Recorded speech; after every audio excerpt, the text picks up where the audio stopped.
and as you can see, the car is completely full. I'm actually moving to my beach cottage that I'm going to be living in for the next few months before my wedding.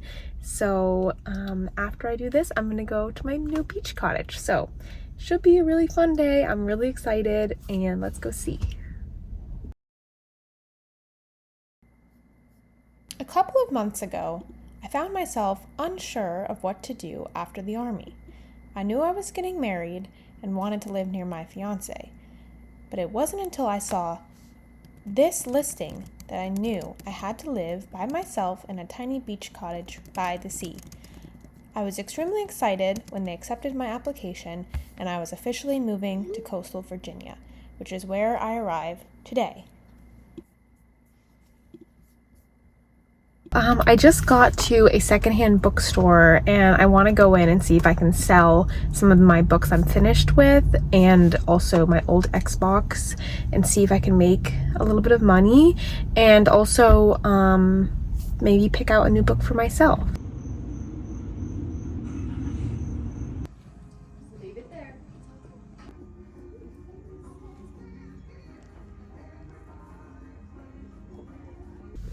Okay, so I didn't buy anything for myself, but I did get $27 in cash, and they offer over like twice that if you want to do store credit, which is kind of crazy.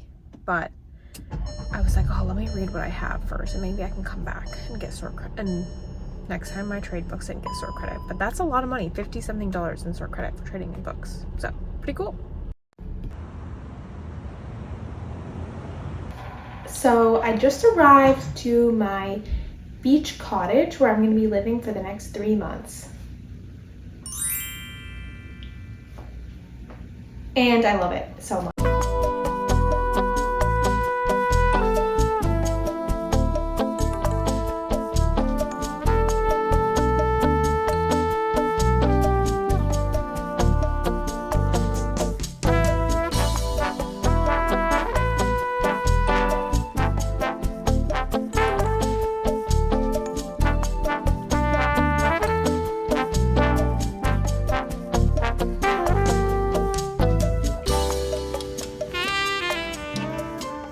So I'm gonna work on getting myself unpacked, and then I do have some school type stuff to start getting ready for.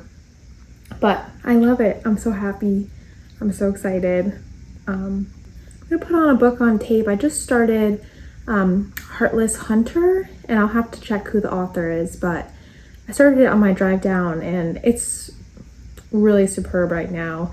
And one thing about me is when it comes to fantasy, I am not an automatic 5-star fantasy kind of girl.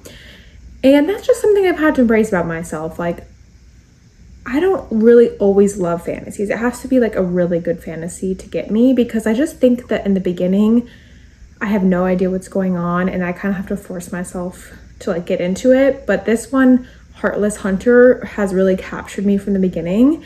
And it's enemies to lovers. It's a witch and a witch hunter who fall in love. I was like, you know, and for some reason the witch hunter, who's the main male protagonist, is like giving sexy vibes to me right away. So I'm really excited to listen to it. So I'm gonna put it on and just start unpacking and getting myself settled. As someone who was in the Army for 5 years, I know a little something about freedom, or lack thereof. Everyone knows life in the military is very structured.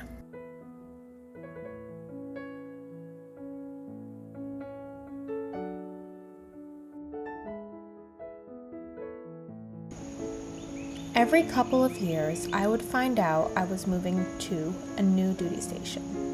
And during that time, I would start detaching myself from my current environment and excitedly preparing for the next.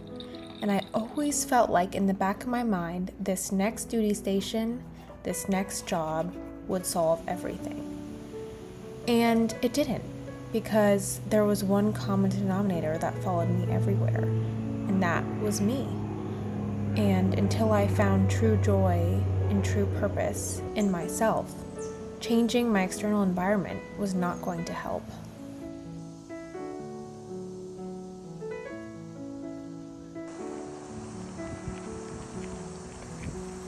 For example, it was easier to blame the army for all of my misfortunes than look within myself and see the ways in which I was keeping myself stuck and hurting those around me.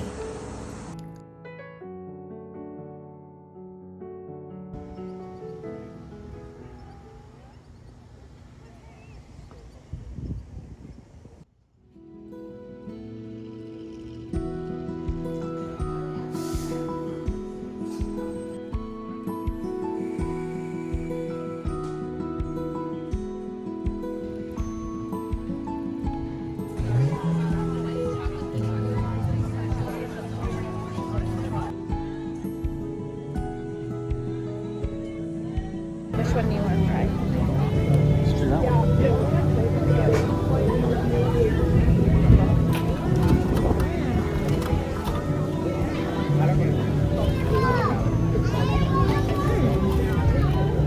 Try it. Of course, I have to mention that an essential part of being free is food freedom, and that means being able to order donuts with your fiance at the farmer's market and not think about it twice.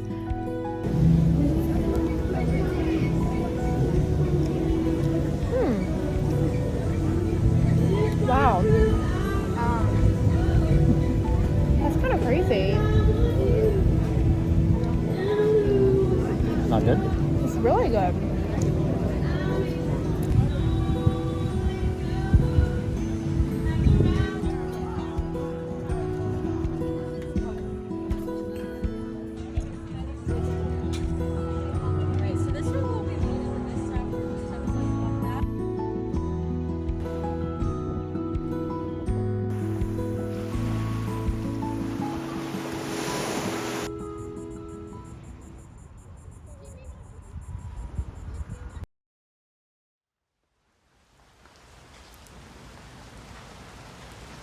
Not everyone watching this video needs to quit their job and move to a new place.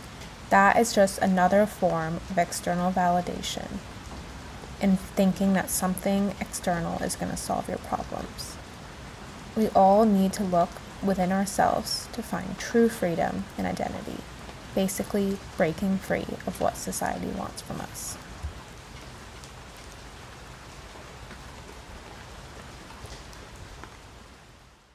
The book club for Troublesome Women. This is by Mary Bostwick. And I absolutely loved this book, and I think if you love historical fiction, you will also really enjoy this book. It's about 4 women in the suburbs of Washington, D.C. who start a book club, and the characters are just very lively. They are all housewives, but they decide to read The Feminine Mystique, which at the time was like a very controversial novel about like women wanting more than just to be housewives. Not that there's anything wrong with that. And one woman is married to a vet, but she has a secret dream of being a vet herself. One woman starts to write a column on the side and her husband is not approving.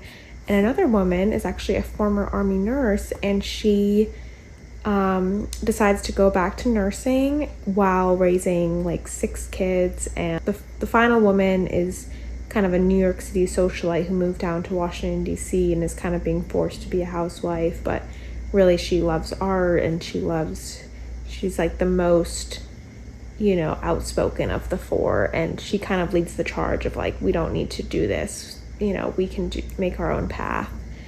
And I just loved it. I love the idea of making your own path, and I found it really interesting, and I'll read one section that I think everybody will appreciate. I would really like to read this one section. Hold on. Why do we fall for such obvious fiction? That's easy too, because so many of us long for something.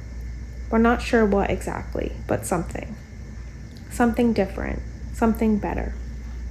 Something to change our lives, or perhaps make us feel alive. We don't admit this publicly because we know we should be happy. After all, everyone else seems to be.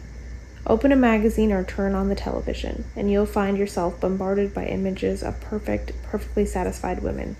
which means the problem must lie with us, mustn't it? Perhaps we are weak, neurotic, selfish, or ungrateful, or simply lacking something. So that passage like really stuck out with me because I was immediately like struck by how things haven't changed, and this takes place in the 60s, and these women were being advertised things like they needed to buy for their homes, and that would finally like solve everything. And I think like social media is the same. Like if they're not like directly advertising a product to you, they're indirectly advertising like a way of life and like the perfect morning routine and the perfect this and the perfect that. And I think finding freedom is realizing like there is no perfect anything, and what you're seeking, that something, is not going to be found on social media. It's not going to be found by swiping your credit card. I promise you that.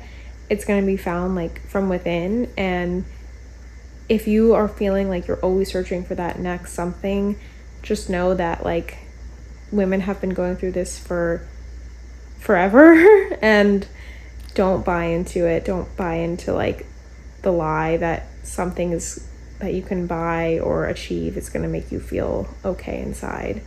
You're okay the way you are. You already have everything you need inside you, and you just have to build an identity and build a person inside that you can trust. Connect with nature, connect with the divine. Nothing with a price tag is going to solve anything. But those are my thoughts, and I highly recommend this book. It's called The Book Club for Troublesome Women by Mary Bostwick.